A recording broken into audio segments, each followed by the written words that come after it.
At another hospital funded by Indonesia, Gaza's health ministry said at least 12 Palestinians were killed and dozens wounded by firing into the complex encircled by Israeli tanks. Reuters, BBC, hingga media-media di Prancis, Jerman, Spanyol bahkan Inggris ramai memberitakan satu hal, kedatangan tiba-tiba misi kemanusiaan Indonesia. Mereka turut bangga, Gaza yang sudah berbulan-bulan terkepung dengan sistem kesehatan yang nyaris hancur total, tiba-tiba melihat kapal berbendera merah putih mendekat. KRI Dr. Soeharto, kapal rumah sakit TNI AL yang legendaris, berlayar menembus Laut Tengah dengan satu misi mulia, menyelamatkan nyawa warga Gaza yang membutuhkan bantuan medis. Kapal sepanjang 124 meter ini bukan kapal sembarangan. Kapal ini dilengkapi dengan 9 ruang operasi canggih, 50 tempat tidur rawat inap, fasilitas ICU, laboratorium lengkap, hingga peralatan medis setara rumah sakit modern. Dan yang bikin media-media Eropa makin kagum ialah kapal ini membawa 317 tenaga medis pilihan, dokter spesialis, perawat berpengalaman, dan para medis yang sudah teruji dalam berbagai misi kemanusiaan internasional. Seorang jurnalis dari Le Monde, media Prancis terkemuka, menulis dengan nada kagum. Saat negara-negara besar sibuk berdebat di forum internasional, Indonesia memilih bertindak nyata dengan mengirim kapal rumah sakit. The Guardian dari Inggris bahkan membuat headline khusus. Gestur kemanusiaan Indonesia mempermalukan negara-negara kaya yang diam. Sobat, ini bukan sekadar berita biasa. Ini adalah tamparan halus Indonesia pada politik internasional yang sering hanya bicara tanpa aksi. Dan kalian tahu apa yang bikin misi ini makin spesial? Berdasarkan kabar yang beredar, misi ini direncanakan tanpa gembar-gembor. TNI bekerja diam-diam, fokus pada persiapan maksimal, dan baru mengumumkan saat semua siap dan diberangkatkan. Di lain sisi, pengiriman kapal rumah sakit dan tenaga medis ini baru permulaan. Pemerintah Indonesia melalui Kementerian Luar Negeri dan TNI menegaskan bahwa misi ini bukan operasi sekali jalan. Berdasarkan kabar yang beredar dari sumber-sumber terpercaya, Indonesia berkomitmen untuk pertama, membangun rumah sakit lapangan permanen dengan kapasitas 200 tempat tidur. Bukan tenda darurat ya, tapi struktur semi permanen yang bisa bertahan bertahun-tahun. Rumah sakit ini akan dilengkapi dengan generator listrik mandiri, sistem pengolahan air bersih, dan bahkan fasilitas rehabilitasi medis. Kedua, program rotasi tenaga medis setiap 3 bulan. Artinya, ketika tim pertama selesai bertugas, tim kedua sudah standby untuk mengambil alih. Ini menunjukkan komitmen jangka panjang yang luar biasa. Ketiga, dan ini yang paling mengharukan, Indonesia akan memberikan pelatihan kepada tenaga medis lokal Gaza. Ya, TNI tidak hanya datang, menolong, lalu pergi. Mereka akan mentransfer ilmu dan keterampilan kepada dokter dan perawat Palestina, supaya mereka bisa mandiri melanjutkan pelayanan kesehatan setelah misi berakhir. Seorang diplomat Swedia di Jenewa berkomentar dalam pertemuan informal.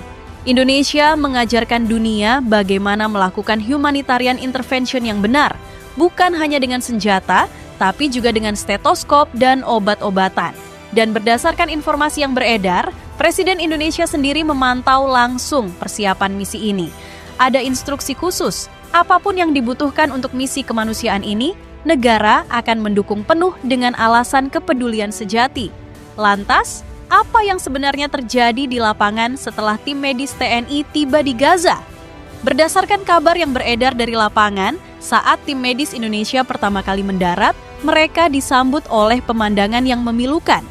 Ratusan warga Gaza, banyak diantaranya anak-anak dan perempuan, sudah mengantre untuk berobat. Tim medis TNI langsung beraksi.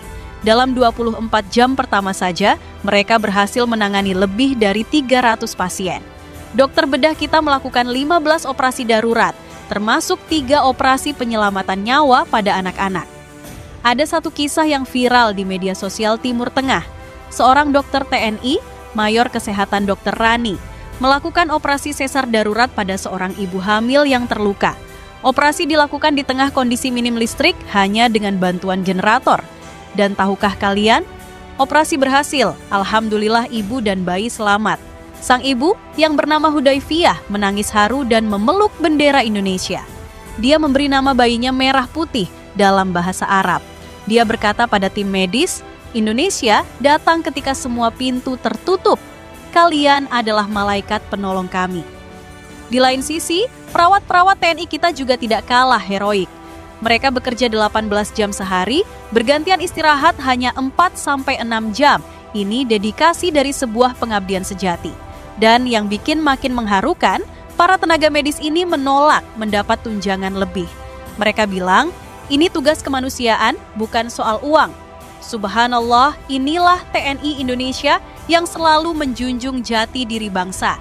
Seorang wartawan Al-BBC yang meliput langsung di lokasi sampai berkata, saya meliput konflik dan bantuan kemanusiaan selama 20 tahun, tapi saya belum pernah melihat tim medis yang bekerja dengan dedikasi seperti ini. Sementara itu, langkah berani TNA ini membuat Indonesia semakin dipandang sebagai negara muslim moderat yang bisa dipercaya oleh semua pihak. Negara-negara Arab menghormati Indonesia karena membantu Palestina, sementara negara-negara Barat mengapresiasi Indonesia karena fokus pada kemanusiaan, bukan konflik politik. Kedua, ini membuka jalan bagi Indonesia untuk lebih aktif dalam peacekeeping mission PBB. Sudah ada bisikan-bisikan di koridor PBB bahwa Indonesia bisa jadi mediator netral untuk perdamaian Gaza. Ketiga, citra Indonesia sebagai negara yang peduli kemanusiaan meningkat drastis. Survei singkat di media sosial internasional menunjukkan sentimen positif terhadap Indonesia naik 300% dalam sebulan terakhir. Seorang profesor hubungan internasional dari Universitas Oxford berkomentar, Indonesia sedang menulis ulang buku panduan diplomasi abad 21. Mereka membuktikan bahwa kekuatan sejati bukan dari senjata atau ekonomi semata, tapi dari ketulusan dalam kemanusiaan. Namun, yang paling membanggakan, semua ini dilakukan tanpa mengorbankan prinsip. Indonesia tetap tegas pada pendirian. Kemerdekaan Palestina adalah hak yang tidak bisa ditawar. Selain itu, Indonesia juga aktif dalam Organisasi Kerjasama Islam OKI yang secara tegas menolak pendudukan Israel. Keanggotaan Indonesia di OKI memberi ruang besar untuk memperjuangkan isu Palestina di forum internasional. Ini menegaskan lagi mengapa Indonesia membantu Palestina, karena dukungan tersebut sejalan dengan kebijakan luar negeri bebas aktif yang selalu membela keadilan. Tak hanya itu, berbagai peraturan pemerintah mengatur kerja sama kemanusiaan untuk membantu rakyat Palestina. Dana kemanusiaan yang dikumpulkan melalui lembaga resmi seperti Basnas, PMI, dan lembaga filantropi lainnya menjadi bentuk nyata pelaksanaan amanat konstitusi. Semua ini memperkuat argumen mengapa Indonesia membantu Palestina bukan sekadar wacana, tetapi juga tindakan nyata yang berlandaskan hukum.